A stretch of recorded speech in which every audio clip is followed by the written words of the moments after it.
Okay. I'm sorry for being late. No, it's okay. We didn't start. Okay, so before the break, we were talking about the regular bases other than the glycerogelatin. Now we're gonna see, in case we had the glycerogelatin, what would change in our calculations, what would we take into account. So it's exactly the same type of question that we saw before. So calculate the quantities required to make 6 glycerogelatin suppositories. Each is 4 grams, each containing 100 milligrams of aminophylline. So what is our active ingredient here?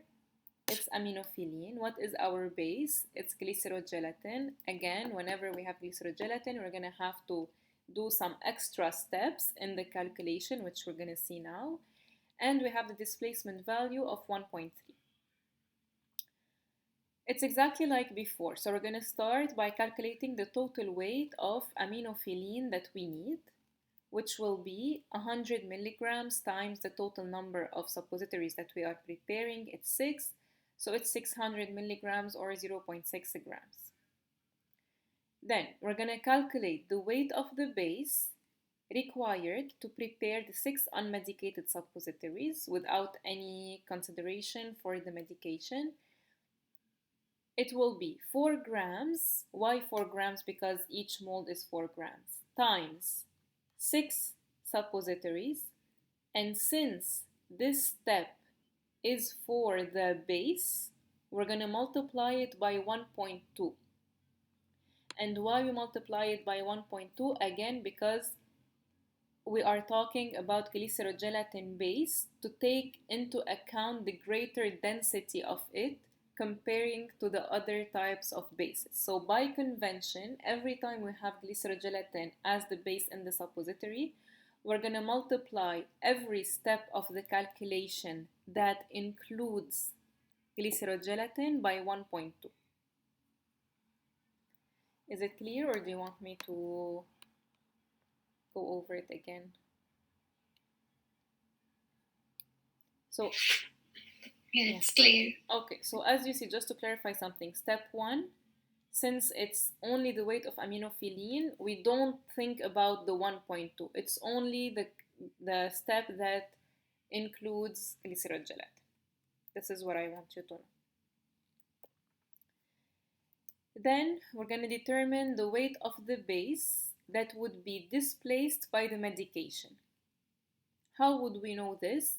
So again, since the displacement value of aminophylline is 1.3, it means that 1.3 grams of aminophylline will displace 1 gram of the theobroma oil. Be very careful here that we said theobroma oil. Why? Because displacement values were made in general for other types of bases and not for glycerogelatin. So when we cross multiply, we're going to see that we have 0.46 grams displaced in our preparation. This 0.46 is going to be multiplied by 1.2 to be able to say, okay, so 0.55 grams of glycerogelatin will be displaced by aminophylline. Did you get what we did?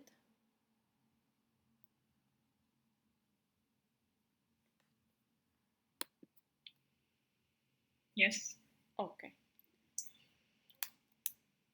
So now we're going to calculate the weight of the base required, taking into account how much is displaced. So it's exactly like we did before, 28.8 grams, which we got before, minus 0.55, we're going to get 28.25.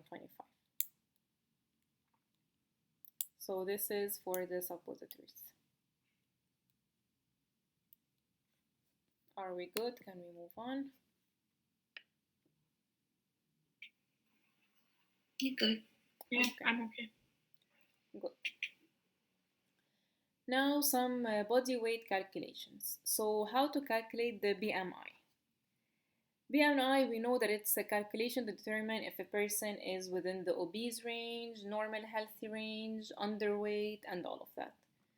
Just know that we don't usually use it for children, elderly, or pregnant or breastfeeding women.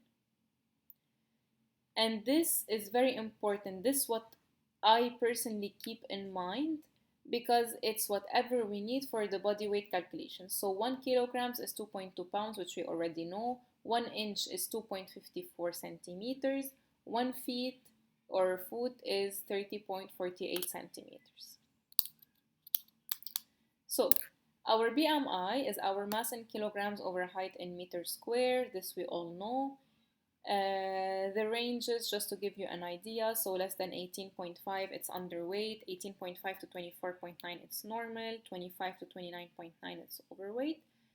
30 to 39.9, we start talking about obese class 1, 2, and 3. Now, a patient AB is 180 centimeters high and weighs 220 pounds. What is his BMI and what category does he fall under? I will give you a second to do it and then we see if we got the same answer.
So Sofaida got 30.